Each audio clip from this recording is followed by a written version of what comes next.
Football sucks. Yeah, it's not a not a nice week to be a Port Adelaide fan, I feel. Nice week to be a football fan, really. No, I mean we'll definitely get into that, but this is remember a couple of weeks ago when I said that we're about to enter that period of real football shitness for a while. Oh, it's the start. We ran into it like a fucking brick wall. They could have eased us into it a little bit, but no, they just said, here's the worst round of football you can see ever. Like there it is, right there. Yeah. I mentioned football sucks. Maybe once. You know what's bad? You know football is bad when even the closest games also suck. Yeah, yeah, yeah. And they're not that enjoyable, and you're just there like, can you just blow the siren, just finish it? Just end this fucking end this game. I dead set would love to just somebody from the AFL be like, right, that's it. The season is done. We're finished. Call it off now. We're playing Sydney and Carlton this Saturday. It's it. It's over. Nothing else needs to happen anymore. We know what's going to happen. Let's just do that. It'll be a 5 goal Sydney grand final win. It's over. It's done. Football sucks. Boys. Anyway, well, we've got a job to do, I guess. Might as well do it properly, eh? Ah! Somebody smashed that stupid glass. That's the play of the game. That is the play of the game. The impossible angle, and he puts it through. And Portland. Danger, danger, danger, danger. Butler, Butler, Butler, Butler. Get around him. Get around him. Edge of the seat.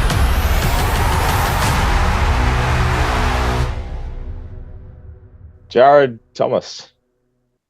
Yes. It's episode 51. Welcome back.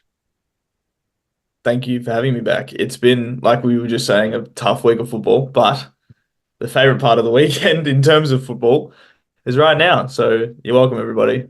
You ready for us to? I was going to say you're ready for us to review a bad round of football. We're not even review rounds anymore, but you ready for us to talk shit about how bad the AFL is right now? Because I am, and I love it. Yeah, as you all love and enjoy, you know, every single week where we jump on here and one of us are either hungover, one of us are tired, or both of us are tired. None of us are hungover, but then we're both hungover, we're both tired and sore. Good, it's good viewing, I reckon. Just sitting there, I reckon you're watching right now. YouTube's up. You're sitting in your couch. It's a Monday afternoon. You just gotten home from work. And you're like, I'm going to watch the glass table. Let's see what the boys have to say. And they're like, look at these sad sack of shits. But I can't wait to hear about it. I I would like to see like screenshots of each one to see how like degenerates, how much more degenerate we become like as we go along. Like it's just bad. It's just really bad these days. I say as I sit Yeah. on my couch. And then we're going to talk about the AFL as well.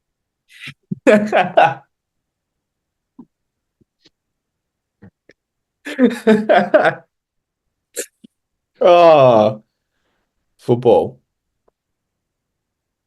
It sucks. You know what also sucks? Not even just the AFL. Local football is bad. Yeah. Well, yeah. Look, I know you had a shit result Friday night. I had a shit result Saturday, but there was something in particular that happened Friday night that has pretty much made headlines, I think, more so than anything I did or anything like that. And it's been the topic of conversation for 2 days now. Sick of hearing about it, to be honest. So much sympathy coming your way. And do you want to just tell the world what happened? Firstly, fuck you. Secondly, nothing happened to me. All that happened was in the first 40 seconds of the match, I got the worst corky of my life. Like when I say the first 40 seconds of the match, I mean ball goes up in the middle, fumbles around a little bit, gets to about half back. I pick up the ball, get tackled, done. That's it. I got the worst corky I've ever had in my entire life, and I was like, "Fuck!" Like that really hurt. Tried to run to the bench in the first quarter. The trainer was this is thirds footy areas. Tried to get to the bench. The trainer was too busy strapping some other bloke's shoulder because he couldn't do it before the game. So I was like, all right, fuck it. I'll stay out. That's fine. I'll just leave me out of the field. All good. And then quarter time, I was like, I need some like deep heat on this shit.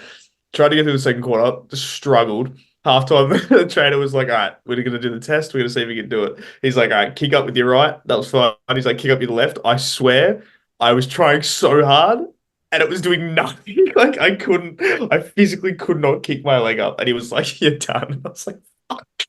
Like, literally the first 40 seconds of the match. And I was like, great. And it's one of those ones, it's not going to go away. Like, it is so sore. Uh,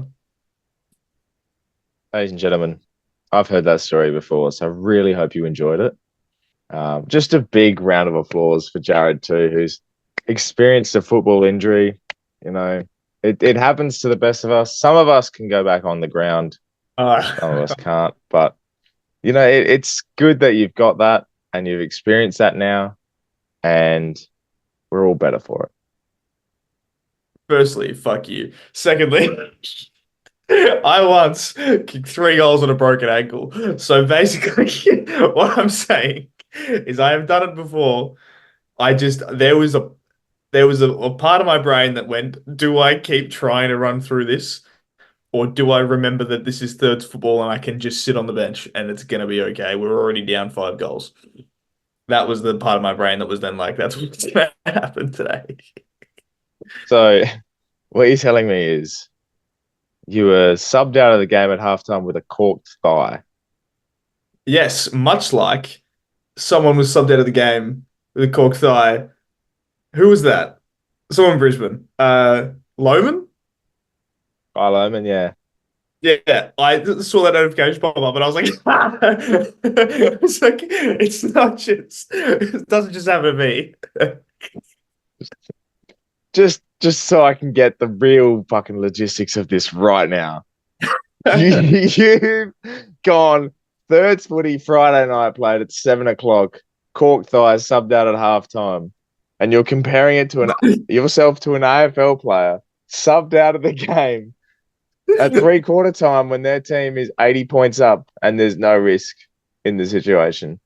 I see Star player in the I thirds, see no difference. Kyle Oman I see no in the difference. AFL subbed out, 80 points up, not even halftime. I see And no you want to compare the two. I pose the question to everyone. Have you been subbed out of the game at halftime due to a cork thigh? In fact, any part of the game Yeah, it due doesn't to a have to be cork halftime. thigh. It can be anytime. To be fair, like being completely fair to myself, right? I have never had a corgi like this in my life. This guy's knee must have been made of fucking titanium. I swear to God. I tried to get up and I was like, holy shit. I was like, what just hit me? It felt like I got shot. I was like, what? But yeah, very funny. Enough about my football exploits. I don't know if you want to talk about yours, but I mean, we unfortunately lost by a couple of goals. We were gallant. You know, it was not a good enough performance, but it happened. You know, we just got outplayed. I was probably one of my worst performances of the year, in my honest opinion. Carried a. So the thing is, though, Jared, right? The difference between you and I is there we go. I was in agony the whole day. Strapped ankles pretty much a write-off. But I just had to play 4 quarters of football to have any chance of us winning.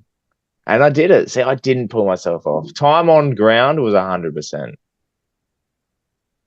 Fairness to me, I didn't take myself off. I was ruled out. The trainer said, you're not going back out there. And I said, okay, that's fine. Let me just take you back a few weeks ago when I popped my shoulder out of place and back in. The trainer said to me I shouldn't go back on, but I overruled the trainer and strapped it up and got back out there and we won by 3 points. Just Let me also cast your mind back to the fact that you play A grade football and I play in the thirds. Okay. Like, I'm not really comparing. I'm just stating the facts. Oh, okay. Okay. Not comparing. Yeah, yeah. You know, they say football's a scenario game. Like it's different scenarios at different times. I'm sure if you were playing on a Saturday, you would have gone back out there. Maybe you're scared of the dark. I should have been playing on the Saturday. That's the worst thing as well, is that I would have been playing on the Saturday if it wasn't for fucking work. And now I look back on it and I'm like, what is the fucking point? Like, why did I do that to myself? If I just said to work, hey, can I work later? Or hey, can I take this day off? I would have played the Saturday, not fucking done this shit, and then I would have been playing better football and probably not have hurt myself. Jared's scared of the dark. It's a fucking debacle. Oh, fuck's sake. Ah! Hope 7:39.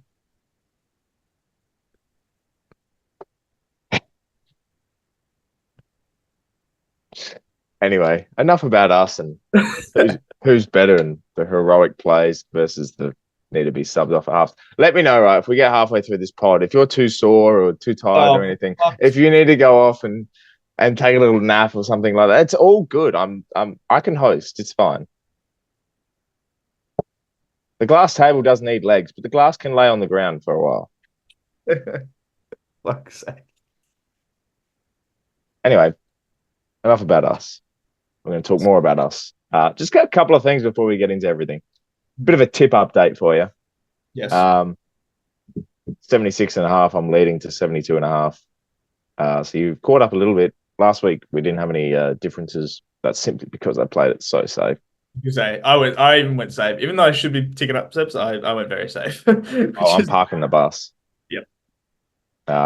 So that's, carrying on. So currently 4 beers are owing my way. Can't wait for that. And your little bet with Hawthorn at the moment, Joel and Lewis, combined total of 23 goals. Getting pretty tough for him. Getting a bit difficult. I mean, it's hard considering they had a bye I this was gonna week. say it's hard when so they didn't play a game, but also getting tough. feel sorry for Joel's shoulders. He's fucking carrying that 23. Really carrying that 23 with his 20. But who knows? Lewis might recover from his injury really, really well and come back and kick 18 in a game. Then you might be nervous. If Mitch Lewis, here we go. Here's a new thing. Not putting anything on the line here. If Mitch Lewis kicks 18 goals in a game ever, this isn't just this season. If Mitch Lewis kicks 18 goals in a game ever, I will get a tattoo of Mitch Lewis's face on my ass. Like this is his entire career because I know it's not happening. Like that's not even a fucking. That is not even.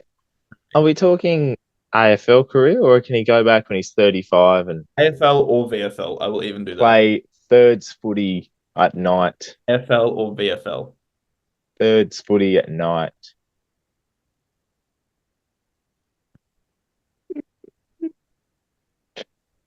There might be a civil war after this recording. There you go, Mitch Lewis. There's some extra incentive if the jumper thing wasn't enough. Yeah, well, no one loves to play footy more than Mitch Lewis, and his reasoning for it is to go out there and prove it Jared Thomas wrong. Because he watches so many of these episodes. You know He's what? sitting there right actually now, realized? yeah. You know what actually? 18 goals, right? Like that's always like the benchmark. Like people always want to hit like 18 for just reasons. I realized after watching Joel Marty's the other day how fucking difficult that actually has to be. Like when Joel was kicking 9, I was like, fucking put someone on him. You would like if someone's kicking 18, like that is literally impossible. Like I've realized now how physically impossible that actually is to do. Because like watching someone kick 9, I'm like, fucking like he's everywhere. Imagine 18. It's disgusting. It's amazing that you have that thought considering majority of teams don't even kick 18 goals in a game in total. No, like literally like you don't see 18 goals kicked ever, other than like last week where there was a bunch of high scores. You don't see 18 goals kicked ever, let alone by one person. Like it's like the fact that Buddy kicked 13 like this side of 2010 is fucking ridiculous. Like I'm like that's unbelievable. You know what's very funny as well about the whole thing is we talked about that on the pod. We came up with the idea. Mm. And just as the podcast comes out, a little bit of a trickles, a couple extra articles popping up from other people, and I saw then a the lot of. AFL caught Well, up I onto did it. see a lot of obscure football back. There Yeah, was one that I completely forgot. Actually, one of these articles actually reminded me of the Kyle Reamer's 8 against Gold Coast. yeah. I forgot about that one. That's a good one. I like that The one. Angus Monfrey 7 versus Geelong I down at the also saw that. Academy was Yeah, in there. the Montfree 7. There was another one. I can't remember what it was. Someone kicked 7 like in like Darwin, and I was like, "What? Like, Yeah, how?" yeah. No, it's interesting, isn't it? The way that these things catch on. Let's just say it was us. We'll take the credit for it. Thanks, Oh no, I'm everybody. definitely taking the credit. Yeah, Absolutely. we'll take the credit. Thank you. Another thing that we did last week that we got a result of, which you know, it just proves my dominance of you recently. Not only do I, play through injuries and you know other things, I also win bets and polls. Prime Dusty versus Prime Bont. We had a comparison last week, and better number 4 is Prime Dusty according to the people. That's fair. That might be just due to the fact that Dusty has a couple extra medals and stuff like that. But hey, Yeah. who's really counting? Probably Dusty.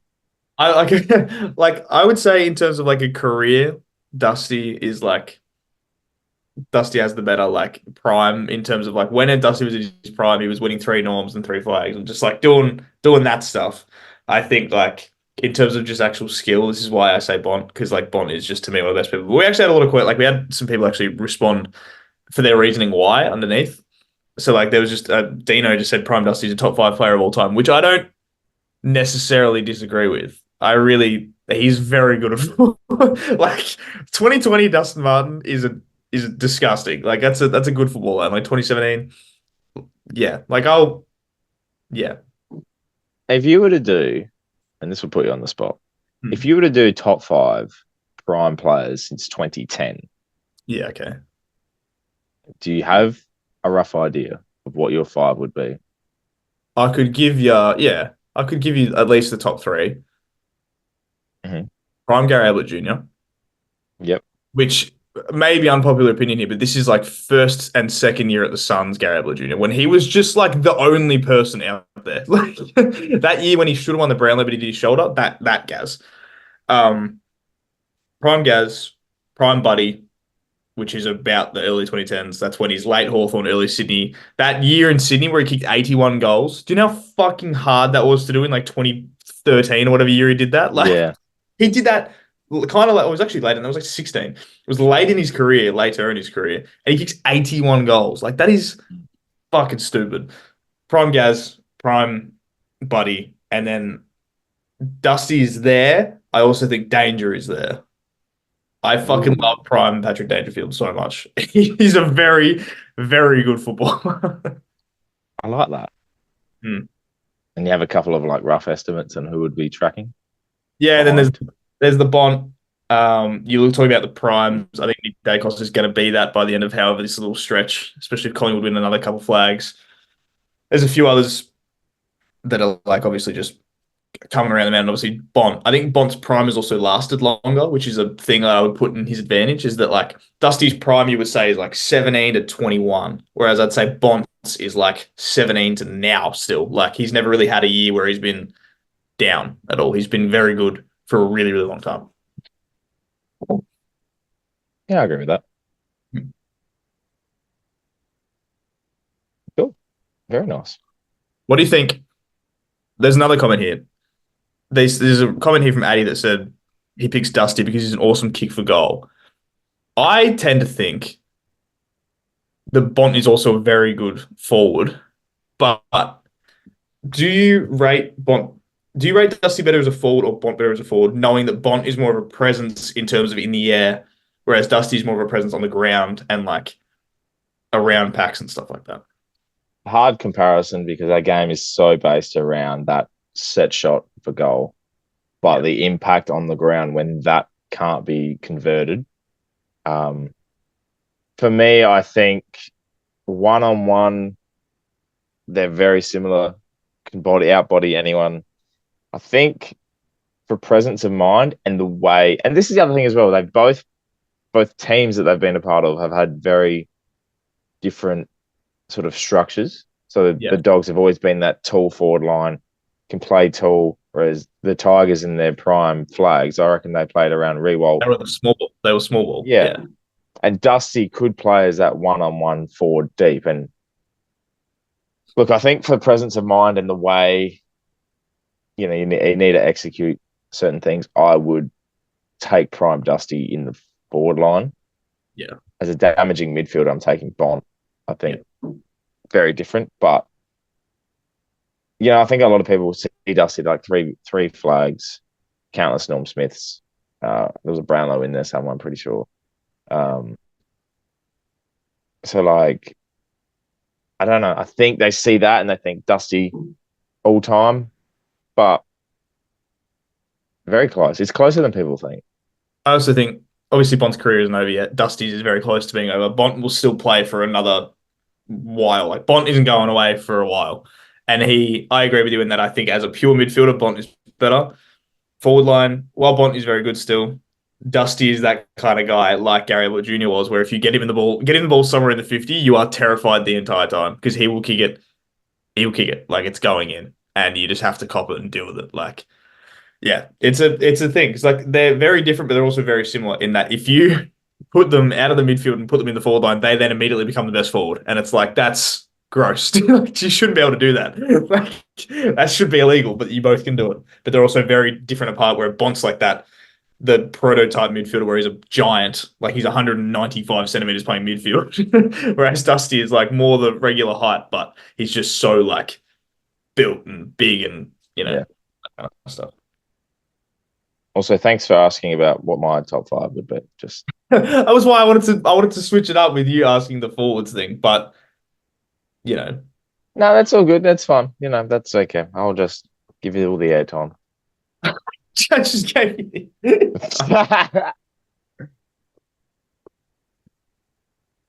But anyway, that's fine. It's all good. We'll just, do you think it's Gaz? Do you think it's Gaz, or do you think it's Buddy? There you go. There's one for you. Who do you think in their prime is more influential out of prime Gaz or prime Buddy? Robbie Gray. I fucking knew that shit was coming. Just throw out some names for you, by the way. I won't list mine because it wasn't asked, so I won't answer what isn't asked. But you throw out Buddy, you throw out Ablett, you throw out Dusty. Mm-hmm. Then you throw in the likes of Dane Swan, who was inducted earlier in the week to the Hall of, which, by the way, I didn't even know it was on. I forgot about that. Didn't know it was on. Yeah. Yeah. Didn't know until I saw Warren Treadway's story, and he sent me the picture of him at the bloody thing, and I was like, thanks, Wazza. Appreciate that, brother. Hope you enjoyed that. Chris Judd obviously had the first part of, I reckon, 2010 to 2015. Probably not his greatest of years, but still around in there somewhere, I think. Yeah. Yeah. Obviously, Bont. I do think Robbie Gray's in that conversation because whilst he didn't win a flag, four-time All-Australian, he was his own craft. We talk about players having impacts. Like, I think all of those players have their own craft. Buddy's probably the best goal kicker in the game we've seen. Ablett was his own thing. Dusty, we've just spoken about. Bont the same. Dane Swan was his different craft. Judd, his own thing. Robbie Gray could turn a game in a split second. I think he's in that conversation. And look, all right, might be a little bit of biasness there, but I think at the same time, if you don't bring out the players that everyone always, all these players always talked about, but showcasing others, I think is fair. Yeah, that's fair. I understand in terms of Robbie Gray is like a player that when like it came down to crunch time, get it out of his hands. Like, don't let him near it because he will do the very, very good things with it. Saints fan in point. I'm going to bring up the Paddy Ryder tap this time, funnily enough. Usually it's you that does it, but like in that situation, you wanted the ball in anybody else's hands like Robbie Gray's, and of course it lands in his lap, and you're like, cool, game over, I suppose. He's that smart that when we played in Cairns, he purposely missed a goal just to win by a point. The Barry Breen point. Yeah. Hey, that's stupid sexy, Barry Breen to you. Yeah, bringing back the hits. Um, so we've covered a few things already, which is very, very good. Well-paced episode so far. Did just want to run through a couple of things that are happening at the moment. Obviously, the round has been done and dusted for yet another shit round of football. Yes. Just a couple of things I noticed, and we'll do things we saw because this is apparently a segment now. This is the thing we do. Yeah. Just the things we saw. Obviously, the main talking point at the moment is Stephen May's dangerous tackle. Also, he's very good acting.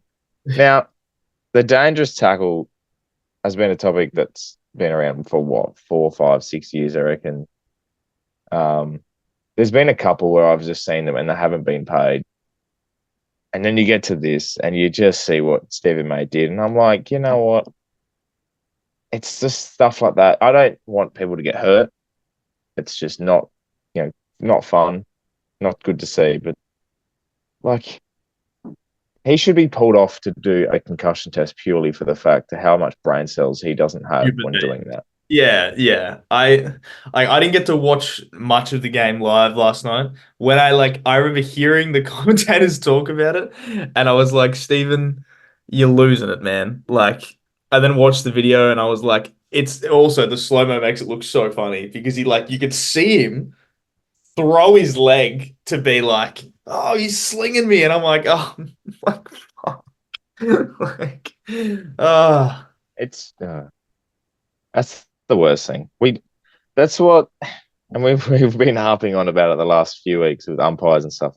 But just it's what the most frustrating thing about a fan, like being a fan, is because these topics are so controversial.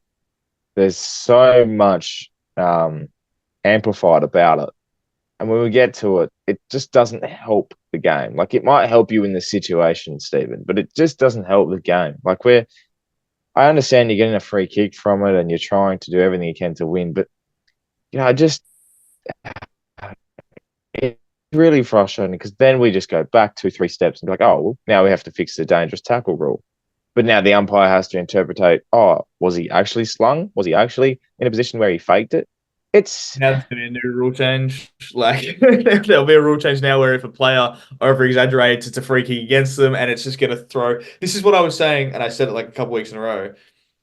They are now implementing changes to fix other changes. It's just gonna keep happening. It's gonna just keep the cycle is gonna keep continuing unless you literally strip it all the way back and say, right, if you're getting tackled and you have the opportunity to get rid of the ball and you don't in the first spin and the first considerable hold, you're out, done, over, stiff, holding the ball, cop that. And that's another thing as well. They're meant to blow the whistle fast. They blow the whistle fast in that scenario. The whole thing doesn't happen. May doesn't then flop. Then there's this whole thing about if it was a dangerous tackle or not. If you're going to implement the rule change, fucking pay the rule change. I don't want to blame the umpires for this one because I understand It's Stephen being a dickhead. Yeah. Yeah, I think the focus should be on that. I completely agree, though. The whistle blowing a lot quicker enforces the fact that won't happen. Yeah. But at the same time, and I'm really glad he got sanctioned for it because he doesn't deserve his match pay if he's doing that. No. You know what? I think the acting of the whole situation, home and away are looking for actors all the time. If you want a spot to be throwing your head around in any place, your career can start there. Look what Chris Hemsworth did. He's now 4, right? Margot Robbie was there. Like, there is countless amount of actors and Australian actors around the world now featuring in places because they started at home and away. Stephen May. Stephen May's next career choice, he just wandered his way down to Summer Bay and just. It's what happens when you hang on, I'll get this. I get this. It's what happens when you do that sort of thing in June when your last name's May. Been a tough week, Jared. Footy sucks. Yeah, footy sucks. All right. By the way, as well, just on the fine factor, Port Adelaide's Zach Butters, who's just seems to be making friends with the match review panel at the moment. Got fined $10,000. I reckon it's his fourth offence this year. He's on a big fat contract. He's the vice captain of the football club. I don't think he's going to get paid this year the way he's going. I think he's going to owe the club money. He's like, you know what? I think I figured it out. When Port are not playing well, he just gets really fucking angry and starts just hitting people. Like You're too young for that, Zachy boy. It's so funny. You just calm it down a touch. I would understand something like Charlie Dixon doing it because that meant scary. Like he would choke slam some defender for the sake of it. Like I want to see that. I don't want to see Zach Butters getting hurt or fined or on the verge of suspension. You know who should be fined? They should be just suspended permanently. Ken fucking Hinkley. Yeah. I don't know. What I do want to ask you one question about this because I feel like my opinion would be too emotional. Outside of the Port. So I would like just a footy lover, a fan of another club, someone who watches footy regularly. What is your honest opinion about Ken and what he should be doing, like in terms of his job right now? Where do you stand on that? How do you feel? Okay. What I find really, really funny, right? There is a very different mindset happening. Okay. Firstly, at an absolute basis, Port are 8-6. That is by no means a terrible football team. They have won enough games to be considered like fine. They are above the Dogs and the Lions and the Suns and the Hawks, right? Who are like four of the teams where people have been like, fucking look at them go. So like, firstly, it's insane how this is working. Secondly, I just saw a Chris Scott quote where he says like, we are 8-6. I don't know why people are telling us to rebuild, right? the mindset, right, between Chris Scott being like, fuck you guys, why are we rebuilding? We're 8-6, to the fans being like, fuck it, is so funny to me because it's like, it's just, you can tell the mindsets of the fans are just so sick and tired of Ken at this point that they're like, I do not give a fuck if we are 8-6. Get that man out of my football club. And I would be too, because I think he rode a lot of wave of momentum early last year. Like Port were very, very good in that middle patch. And it was like, here comes Port, like Ken's a mastermind kind of thing. And now the pressure's on. And now that they got this, they have responsibility, like people expect them to be good. Every time people expect Port to be good, he then falters. So I think it's the end for Ken. And I think he should be gone.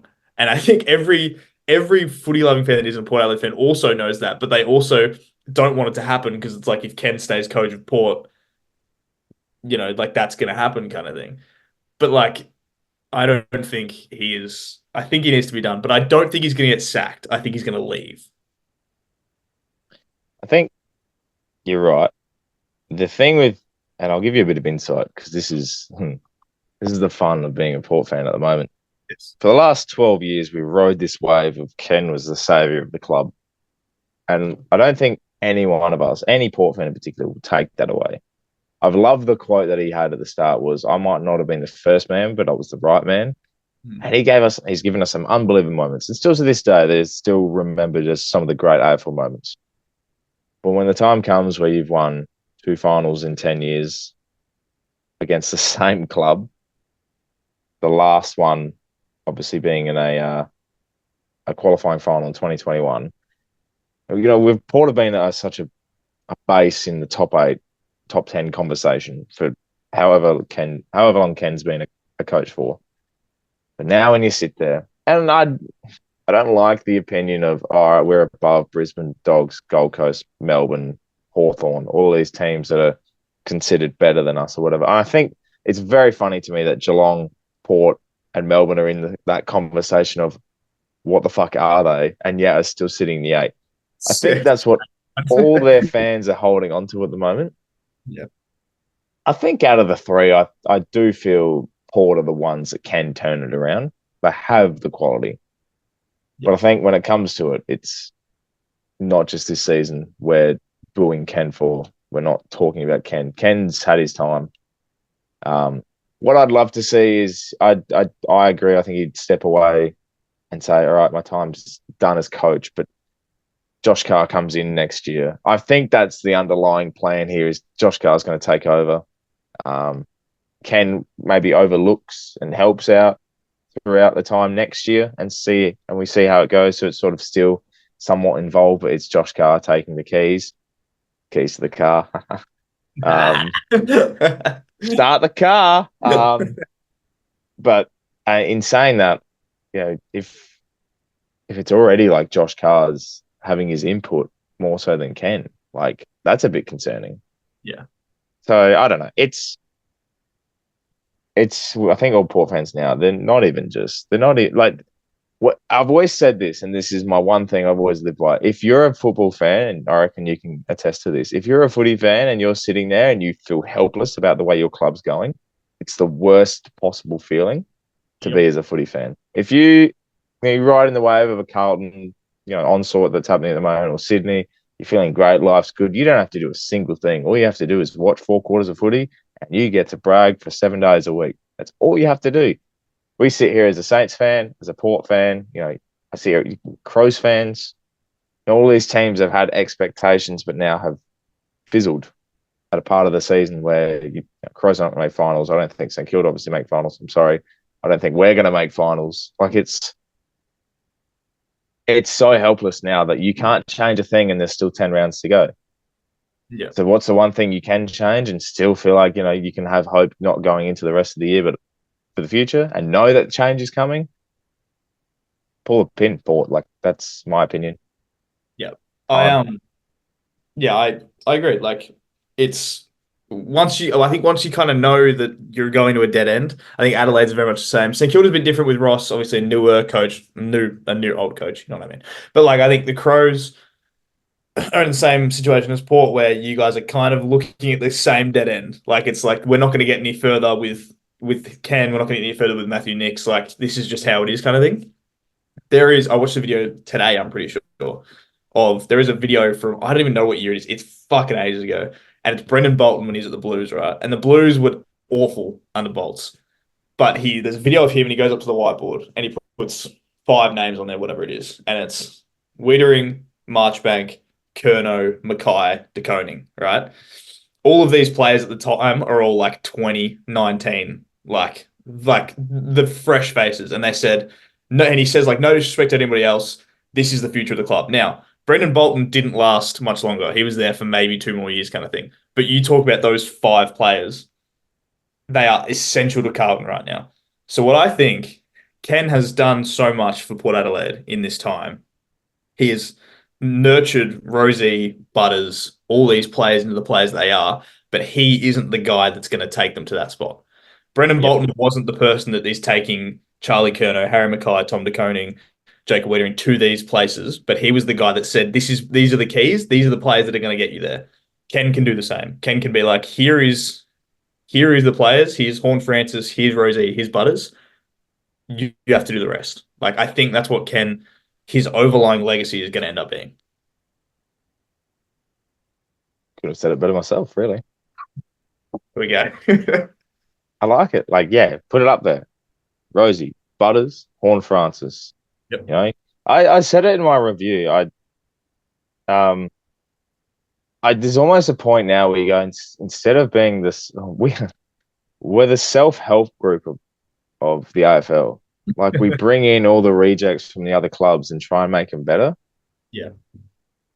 At some point, I honestly think you just got to, instead of bringing all these changes in, like I reckon we've gone through 20 players that would have come in and out of the club and played games.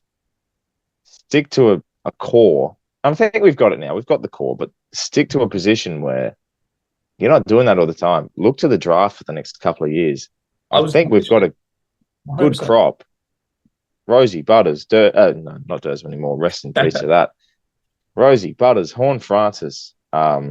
Bergman, Drew, these players that are there. And you know what breaks my heart though, mate? Like what breaks my heart is there's one player on that team right now that's didn't play on the weekend because he was sick, but I just know now that if these changes and stuff happen, it's the end. And it's Yeah. Bokey. Like that breaks my heart because we couldn't do it for Robbie. We're not going to do it for Trav. And he's good enough to go on next year. Just, yeah, I don't see it happening. But it is what it is. I model like I think he was a better player than the example I'm about to use, but his career is very much in the womb of the likes of um, Bob Murphy and Nathan Jones in that they were so good in a period for the team where they were just not quite there. Like Nathan Jones played in a really bad Melbourne team. It was the only good thing going. And as soon as Melbourne got good, it was just too late. And that was pretty much what happened to Robbie Gray and what is likely to happen with Trav is that it's right at the very end where it's like they play a role in their own way of maybe I can't perform on the field anymore kind of thing. But Travis Boak being the person that he is, then lifts the rest of the team through it and is like, these are the keys. Like again, these are the keys. This is the blueprint. Go and do it. Be what I couldn't like go and do what I couldn't do kind of thing. And like you said, like in that go to the draft, like in Port's years where they did go to the draft, like this year I didn't love the way Port went about their recruiting. I didn't mind the sub-rated League one. The Zerk Thatcher one I was kind of like, I never really rated him that highly. And then you went and got a few ruckmen that were kind of on the edges kind of thing. And like you were exactly right. It's like the self-help. It's the team, the players that couldn't quite crack it at a different team kind of thing. I think when you go back and look at it, Port in the draft have done so well. They got Rosie, they got Butters, they got all these players that are so good for them now. Do that again. Like keep doing that. Because clearly you can have success doing that. Don't bother about trying to get the fucking third string ruckman at Gold Coast. Like just stick with what you've got and nurture your own players before you go looking elsewhere. It's time to be a bald man coaching a South Australian club, though, isn't it? You'd hate it, wouldn't you? Worst part about it is you don't even get to pull out any hairs. You just have to sit there and just scratching the shit out of it. End up looking like Nick Hind. He was the baldest man I've ever seen in my life. That man has shaved his head so deep into his skull that it is just the skull. Like, honestly, I thought it was Kerry O'Keefe out there playing footy. Anyway, enough about, depressing shit. That is Port Adelaide because football sucks and Port sucks. We should go around the glass table. We should. Absolutely, we should. We should talk about Guernseys because Port's Guernsey on the weekend was fucking hot. Oh, man. I tell you, right. Never has a team, sorry to interrupt, but never has a team looked so good playing shit. I was gonna say, I had to watch that game for work, and like it was an awful game to watch. I hated it. I hated every second. However, every time I looked at the screen, I was like, God, that jumper looks good. Yeah. It's like, holy shit. I'm gonna read you these messages. I'll keep the people, I'll keep them out of it because it's just ESPN people. But during the game, it's literally just this Port Guernsey. It's just like fires and it's just like constant like love heart eye emoji. And then I said on second thought, maybe the Guernsey was a bad idea because of the result of the game. But like, God, it was good looking though. Oh man. You could go to. And like we're obviously around the glass table incorporates that, and there's a few poor people there. But I started watching the game pre-game. Like my pre-game ritual was getting strapped, and I was watching the game. And I've had like people coming over and checking the scores and stuff. And Crows fans, there's Hawks fans, all different types of people that play that support teams in our club. And then just the one comment was, "Fuck that Guernsey looks good. That Guernsey looks so good." Yeah. And it's just, yeah. Never have you looked good playing shit. Yeah, never has Saturday. So good. Never seen him look so good look so good while playing such an awful brand of football. But it was just so hot, and I was like, God, like it's so nice. Anyway, what Guernsey is your favorite jumper, though, Jared? Because we've asked this question. I think a few people didn't get the memo that they can actually have a favorite jumper. Well, I said in my one that I need the collar back, but like that's just like a thing from last year. I was like, I fucking love the collar. Like the collar is just good fun. The Saints always like we tend to be quite boring with a lot of our designs, but in recent years we've gotten a lot better. I love the hot cross bun one where it's the black and then the red. Like that is just an all-time Guernsey for me. Like it's so good, and I wish it was just our clash all the time.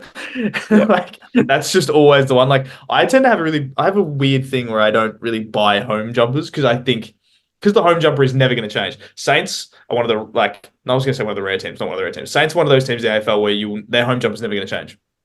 Like it's not ever going to change. Like Port's changed theirs over time, Frio's changed theirs over time. Like different teams have changed theirs. Saints home jumper is going to stay the red, white, and black 3 stripes forever. Never getting any different. It's always going to be that. So I tend to always buy the other ones because I'm like I can buy the normal home jumper whenever I want, but like these other ones like come around whatever. But I love the hot cross bun. It's the black cross within the red. It's so nice. It is so Yeah. nice. Would you say yours is the one you wore on the weekend, or have you got a different one in mind? It is the one we wore on the weekend, and so close to the one I think they should do next year because it actually reminds me of 2005 for some reason. So 20-year anniversary. Well, it wouldn't really be 20-year anniversary, but like, 20. to 20 years later, you do it, and it's just like Port's lightning bolt, like the actual electricity Guernsey that it looks. It is just so like it. You mentioned that Guernsey, and I'm thinking Brendan Lade. I'm I was thinking gonna say I get a lot Peter of Brendan Lade Burgoyne. vibes. I get some serious Brendan Lade vibes out of that jumper. I'm getting Gavin Wanganeen. I'm getting the Corns boys. For some reason, Ben Eckerman comes to mind. That's some niche shit. Stewie Jew Yeah. and his fucking red and black Adidas boots. Oh, good God. Plenty of residue left behind after watching that. You know what I mean? Yeah, man.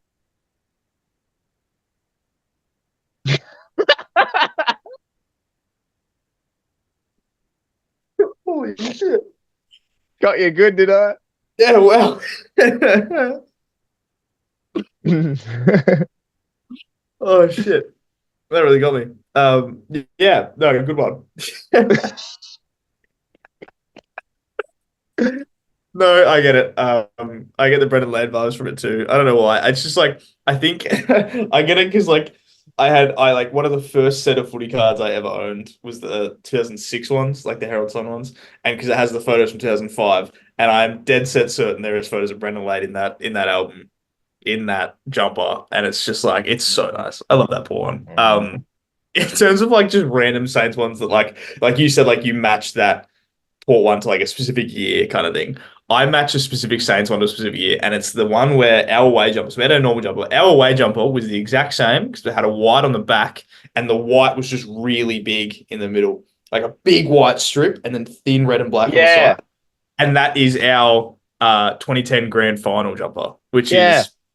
And so I think that I look at that jumper. I don't necessarily love it. Not my favorite jumper in the world, but I look at that jumper and I just hear "God!" Like, I just fucking. It's like I look at it and all I think is that fucking mark. Like that's it. That is the only thing I can think is him flying for that fucking mark because that jumper is burnt into my brain. It's like how the Richmond away jumper in 2017, which is the yellow with the black strip, is burnt into so many people's brains because that was what they wore when they won it. They wore the away jumper. Yeah.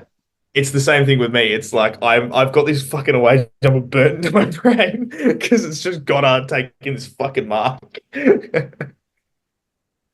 tell you what, if I had $1 for every time we mentioned that mark on this podcast, probably buy lunch tomorrow. We combine that with the Robbie Gray tap or cans, we would be rich people, I say. Well played. I'm glad you clapped back at that one. I wanted you to match my energy, Joe. Match the energies. Match the energies, brother. That's The all I wanted. two photos I used in the tweet, the blues one, the Indigenous jumper they wore in that was the year when for some reason every single team's Indigenous jumper was really good. It was like I don't even remember what year specifically it was, maybe 19. All for some reason, all the years, all the fucking jumpers were just really good looking, and I was like, "Fuck!" Teams are like Yeah. going all out that year. It was a good year. Did you see as well? And it's quite funny that we talk about these jumpers. Did you see the Hawks bringing back their Yeah, Guernsey? So I look at that and I think I'm just sizing up what could be the clip for the week. You know what I mean? I think yeah, that's just ticked in my brain. Look at that Guernsey. I just think Chance Bateman, Buddy Franklin. I'm thinking Clinton Young, wow, Clinton Young. and these Hawks players that come through over the time. So like that's what that Guernsey like I think of, and I don't know. It's not the most appealing Guernsey, but it reminds me of that era of Hawthorn. Those stars that came through at that time, and it was really funny to me. Jared Yeah, Roughhead yeah. comes to mind. I think Jack Gunston. I looked at that jumper when I saw it, and I was like, "That is Jack Gunston." Like that in my brain is him. Yeah, I like that. I won't buy one. It could be the one you buy. Depends on Hawk on the podcast. Depending on firstly, Chol needs to kick another $50 by himself because Mitch Lewis isn't getting anywhere fucking near it. And then and then the decision we made. I every time I think Hawthorn get unlucky because their colours are so bad. Every time they try to make any jumper, they just can't. Like that fucking Power Ranger jumper. You know what really upsets me about that Power Ranger jumper is that Hawthorn were really good when they wore it. And I'm like, that's bad because like that means I have to picture it in my brain. Like when I think Hawthorn good, I have to think of that fucking Power shitty. Ranger. And I'm like, it's bad. Like it's a bad jumper. Do you remember what was the one they brought out? That was all brown and it had the gold V. Yeah, the gold V. That was recently, or like more recently. Is that a retro one? Yeah, like it was like they brought it back, but I think they wore it in whatever year. I thought they were going to bring back that one, and because there was jokes about it, I think when they brought that one back out, because there was like a fan vote, and the fan vote, the one that won was the blue jumper with like the fucking diamond checks, which is arguably the worst jumper in the history of the AFL. Like this is like whenever you look up worst AFL jumpers, this is always the one that's like the thumbnail of the article. And it's like terrible. And I remember people hijacking the vote to be like, that one. And it was like, I think Hawthorn had to put a stop and be like, we're not bringing that back. Like, it's not I happening. would have. Just for the shits and gigs. People would have bought it. People would have actually bought it. Yeah. That when Port were going to bring back the bananas in pajamas looking one, but COVID hit. That's why I'm begging St Kilda to bring back the fucking yellow Pure Milk jersey. Like, I bought it. Just once fucking yellow. That's all I want. I'm telling you, we need to bring back a shit kit round. Mm. Yeah, Every fuck club. heritage round. Fuck heritage round. Fuck retro round. It's bring back your worst looking jumpers round. Yeah, absolutely. Carlton can bring back the yellow one or like the baby blue one. Like Essendon can bring back that shitty grey one with the red stripe down the middle. Yeah. Like, I'm telling you, bring shit kit round in. Every club gets a fan voted one for their worst kits. Yep. Right? The most that come in, the club has to do it. It's as simple as that. Get your fans involved. People will buy it. They will spend money because they know it's iconic. Yep. And iconic in the way that it's shit. So, yeah. It's gonna happen. It's gotta happen now. Unbelievable. That's another around the glass table. There it is. Done well. Look at us. Look at us. Look at us, huh?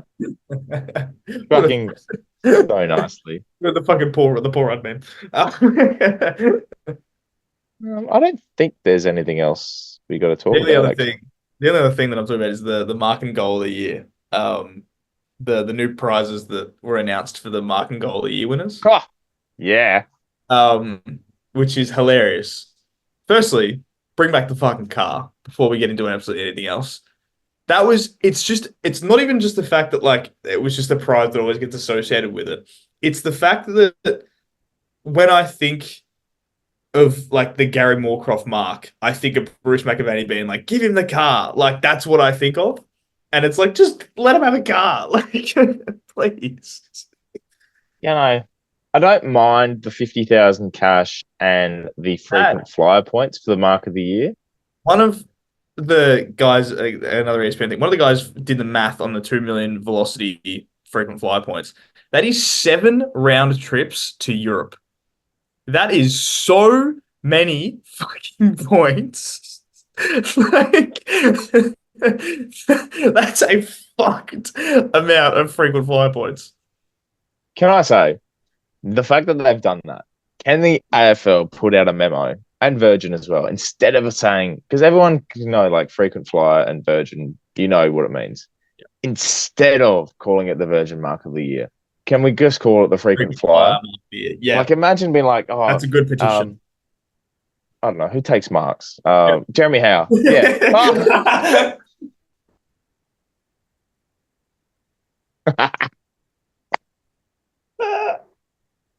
That one might be the most, like, of all of the things that we've said at the same time over time, that might be the most common one. That was always going to be Jeremy.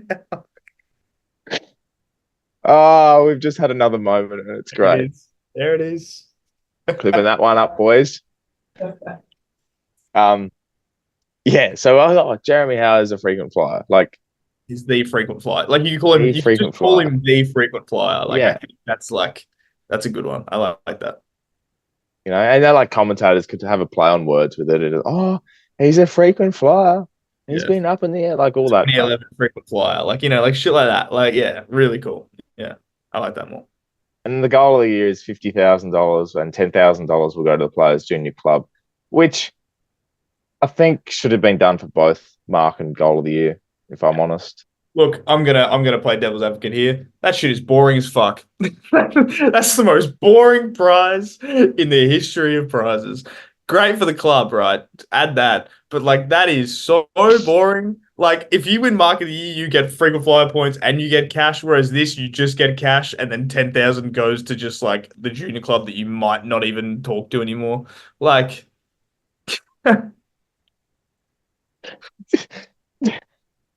yeah. It's boring as fuck. Like, I'm sorry. I understand what wins games. Good stuff. I understand Nab does a lot of good stuff with like Auskick and like, you know, like Nab is responsible for a lot of like junior footy players growing up in the pathways that they do. But God, that's boring. Like, fuck. What wins games, Jared? Marks or goals? I know, but that's what I'm saying. Like, you should think there would be a better prize for the goal of the year. I don't know. Anyway, forget it, right? Imagine having a Nick Dacos bank branch. I like that. Just because it'd be really funny. And people would take photos at the front of it all the time. Yeah, like that's promotion instantly. I like it. That's actually... I'm gonna work for NAB. I was going to say, there's a new job lined up for you, is naming the bank. You get to pick which bank branch gets named like the Josh Dacos goal of the year fucking, or the Josh Dacos branch. Like you get to go to some random country town and be like, this one. Oh, I'm putting him in the middle of nowhere. Yeah, I was going to say, you just pick all the rural ones until you run out of branches. Or like you want to do like your local thing, like you want to do your local football club and what your bank is. It's your local bank brand. There you go. Fuck, I'm good. You know, I'd be fucking stupid sexy working at a bank, Jared. There it is. Just straight to the fucking point. Cash in, fellas. Going for a ride, put a deposit down. We're going to the bank. The stupid, sexy bank. I could say something completely wrong right now, but I'm not going to. So we'll get straight into it. I was going to say, it is stupid sexy, so you could just do it and you'd get away with it. Oh, it's where we put all the other people in the bank, don't we? Save it for later. Stupid sexy AFL players. Anywho, stupid sexy time. Yes. Again, I don't know if we've had this play before, and I forget if we have or Oh, not. you're just assuming you're going first, are you? Am I going first? Yeah, go for Again, I forget if we've had this play or not, but I've been a very big fan of this man for a very, very long time. Um, and today he's playing a bit of a different role, and he tends to get a bit more on. So the thing with this player, right, is I've like been a big fan of him, but the position he kind of used to play, he didn't exactly get a lot of TV time. Whereas in the last couple of weeks, he's been getting a little bit more TV time because he started pushing up the ground a little bit more, and he's playing a little bit higher up, and also because this team seems to have the ball in their hands 24/7. He looks good in purple, this man. He's got long flowing blonde hair. Look at him, Geelong actually. Hayden Young, right? We might have had him before. Can't remember if we've had him before or not. But kick three today, who used to he was a born and bred halfback for a really, really long time. And he kicked three today, had 24 touches, and he was very, very good. And Fremantle are very good also. So, Hayden Young, you're my guy. You are my guy now and always. Is it because he's blonde and he runs off half back and reminds you of a thirds footballer? I fucking knew you were going to do that shit, and I had to pull back. But I just, yes.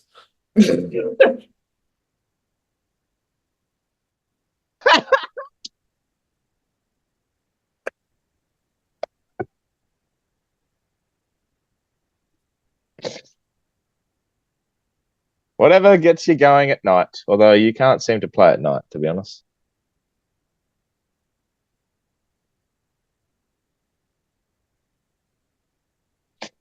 Damn, no response. Anyway, I'll get into mine. Yes, who is yours? So I seem to obviously I'm on my moments train at the moment. Yes. So I'm still living in that era. As you Oh, can okay, see, nice. yes, I'm moving around, enjoying some moments, enjoying some things. Because I feel like people obviously we can see people all the time. But moments we can only see once and experience it once. Fuck, that's good. So, really good with words, Jared, as you didn't know, as you already know. Yeah. This weekend we saw the return, and we've spoken about it already, the return of the iconic Port Adelaide 04 Guernsey. And it was not going to be anything else that I was going to talk about as a stupid sexy this week, despite the shit that I saw on the weekend that occurred. Despite the shit that was dished up in the inset jumper, the actual. I talk about residue. I just honestly think this Guernsey is so iconic, and it's such a shame that result came out the way it did. Because seeing the 04 flag, seeing the 04 players there on the day, and seeing them run out to Never Tear Us Apart, not giving in to the song in that Guernsey. Yeah. I am completely in favor of Port Adelaide making that back to their full, like their home jumper again. Completely in favor. Like, make that one and then make the prison bars the other one, and life is good. Life is good for Port Adelaide at that point. Because you know what? It's great because that Guernsey has seen good times and bad times, and every Guernsey has, but that Guernsey has a premiership with it. So, like, bring it back. It's really good seeing Treaders walk around with a premiership cup like it was a handbag on the weekend as well. Like it was nothing. He was just walking around the ground pre-game, swinging about like just bit of me time for Treaders. But I think of that. I see that Guernsey. I think of Treaders as well. I see Choco with the tie. Yep. Might have to make another espresso with me thinking about the 04 grand final again. You feel we get it just zooms in on the jump. Yeah. Treaders thinks it's about him, but it just like keeps zooming in closer and closer to the jumper. Yeah, he'd think that absolutely. I might do that. Ideas. But no. That's my stupid sexy. Very good one. I should have seen it coming, and yet I was still surprised. Yeah. And you can never really see it coming.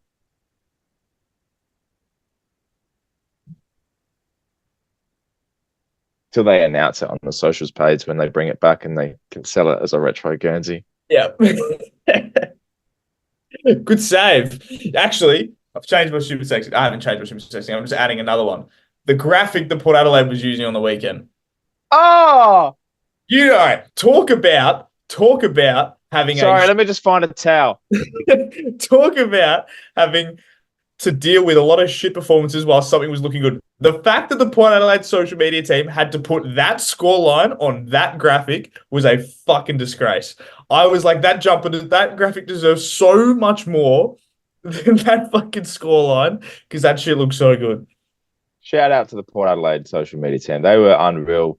The pre-game, everything. They just did a sensational job, and I feel sorry for them because they're copying it all. The Yeah. club won't see the comments and shit because they're just seeing all of the notifications come through, and it's just like, the game day graphic as well made it all like Channel 10. Oh, And God. then what was the finer details of it all was the little old Channel 10 logo in the top right, but they didn't put 10, they put 1870. Yep. Beautiful. Unreal. Unreal. I love they use the old logos. Like, not even for just Port, they use the old Brisbane logo as well. I'm like, yeah, like, absolutely. But Port sucks. It's such a fucking shame, the result of that game, because, man, those things look good. I just feel so bad about it. I hope Ken walks out and doesn't get any fucking benefits. And he should pay Butters fine. Yeah, that's probably fair enough. Yeah. Phew. Anyway, no, you know what? I'm going to be positive. Okay. Yeah, that's fine. It's all good. Was there anything else you'd like to add? Because I think we're done. I think we're done too. I'm trying to see if I have any notes left. No, that's about it. This round sucked. If this round was any better, there's probably more to talk about. But this round sucks. So yeah, We did a pretty good job of talking. yeah, we did well. I don't know how long we went for, but it's probably over an hour because we tend to.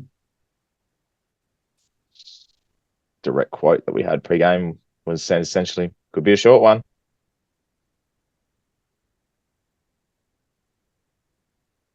But that's all right. We appreciate everyone watching and listening and looking at our faces and hearing our voices and just being a part of the glass table community because without you, we'd probably still be here, but it's just a bonus.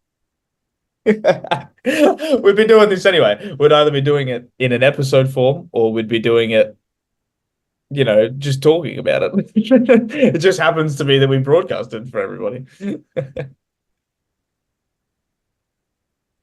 Essentially, what you do is you bring Jared and I together forcefully to talk football. Where do you think I was taking that? Don't know. Just heard the word forcefully and I kind of lost. Just train of thought just kind of went. Got you going, did it? Bit of the old Reza